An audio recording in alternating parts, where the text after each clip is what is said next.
Bonjour et bienvenue sur la chaîne Zone Bourse. Alors apparemment, vous avez bien aimé la vidéo précédente qui était sur des anecdotes surprenantes sur la bourse. On a explosé le compteur de likes, vous avez mis plein de commentaires positifs. Donc aujourd'hui, je vais vous raconter à nouveau des anecdotes surprenantes, mais cette fois-ci sur l'argent. Alors savez-vous quel est l'objet construit par l'homme le plus cher du monde? Alors on voit parfois des enchères pour des tableaux qui s'envolent. On a par exemple le tableau de Léonard de Vinci, Salvator Mundi, qui a été adjugé en 2017 450 millions de dollars. Mais ce n'est pas l'objet le plus cher du monde. Vous pouvez penser aussi à des yachts. Et effectivement, il y a un yacht qui bat tous les records, en tout cas en termes de bateau, puisqu'il coûte 4 milliards 8 de dollars. Alors c'est un yacht d'une trentaine de mètres qui est détenu par Robert Kwok, l'homme d'affaires malaisien.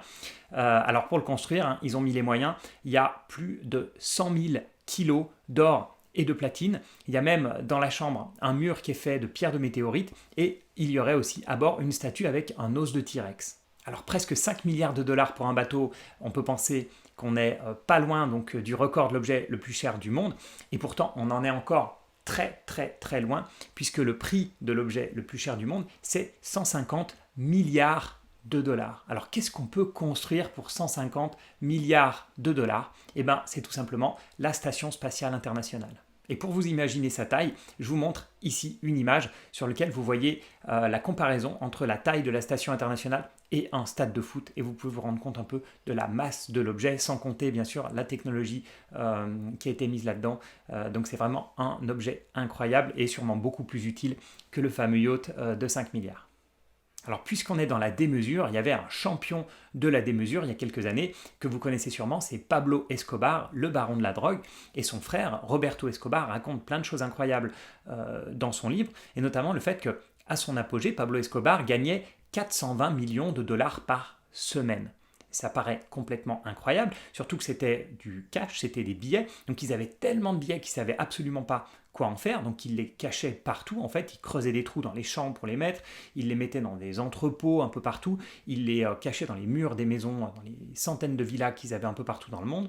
Et en fait, ils en avaient tellement de ces billets cachés partout qu'ils considéraient ça comme normal. En fait, ils avaient fait des provisions qu'à peu près 10% de ces billets allaient finir mangés par les rats, complètement pourris par l'eau ou bien même perdus. Donc, ils trouvaient ça normal de faire des provisions de ce type-là, ce qui correspond à peu près à 2 milliards de dollars par an mangés par les rats, perdus, etc. Donc c'est quand même complètement fou.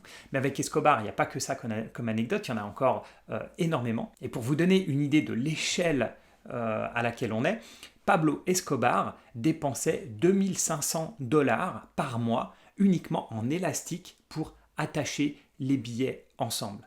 30 000 dollars d'élastique par an uniquement pour faire des liasses de billets, c'est complètement dément.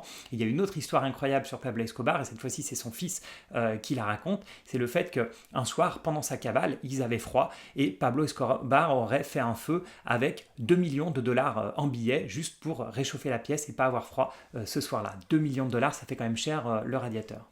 Alors sur Escobar, comme je le disais, on pourrait raconter plein d'anecdotes, on va changer un petit peu, mais on va rester du côté illégal. Est-ce que vous savez qui est le plus gros fabricant de contrefaçon, de faux billets, en fait, notamment en dollars dans le monde? Et bien, c'est tout simplement la Corée du Nord, qui est devenue un spécialiste, notamment sur les billets de 50 dollars et 100 dollars, qu'on appelle même les super billets, tellement ils sont bien faits. Et ils sont tellement bien faits que ni les boutiques, ni même les banques n'arrivent à faire la différence entre les faux billets coréens, nord-coréens et puis les vrais billets. Et c'est uniquement avec le matériel ultra spécialisé de la Banque centrale qu'on arrive à les détecter.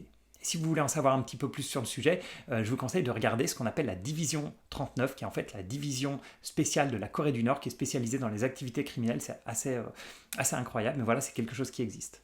Dernière anecdote, que j'ai dû vérifier plusieurs fois parce que j'avais du mal à y croire, c'est le fait qu'il y ait plus de billets de Monopoly imprimés chaque année que de vrais billets imprimés dans le monde. Alors ça paraît complètement fou, alors on parle en fausse valeur faciale, hein, mais ce qui paraît complètement incroyable, c'est une réalité. Et pour vous donner un ordre d'idée, Monopoly ou Parker, la société qui le commercialise, imprime à peu près 30 milliards de dollars de faux billets par an, alors que les États-Unis uniquement produisent moins de 1 milliard de billets par an. Donc les États-Unis impriment 30 fois moins de billets que le Monopoly. Alors la raison, elle est finalement assez simple, c'est que les États, ils impriment des billets quasiment uniquement quand ils sont vraiment trop sales ou déchirés, donc finalement la production de billets papier, elle est assez faible, alors que le Monopoly, lui, bien sûr, est obligé de réimprimer des billets à chaque jeu vendu.